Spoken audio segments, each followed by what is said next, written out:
หักปันใจหมดกว่าตีวันหูจักกัน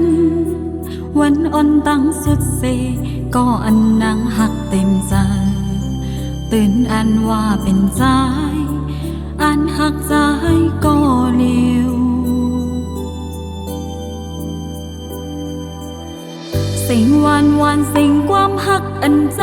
ไกลมองอุบจูน้องนางนั้น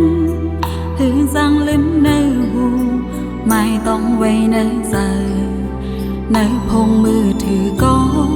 เก็บสิ่งใจไว้ทอมยามใจถึงน้องเลยหักหนาเตอแห้งปนกว่า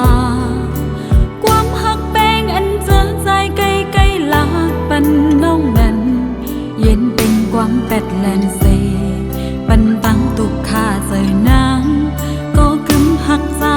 ก็เลี้ยว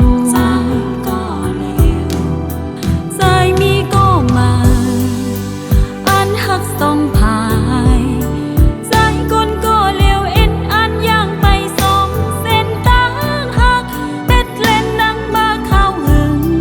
ยับมือขึ้นหูโตก็กึดเลอตั้งเจ็บเจอนางก็เลี้ยว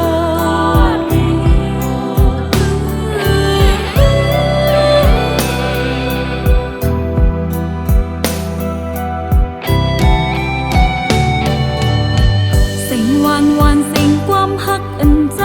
ไกลมองอุบจูน้องนางนั้น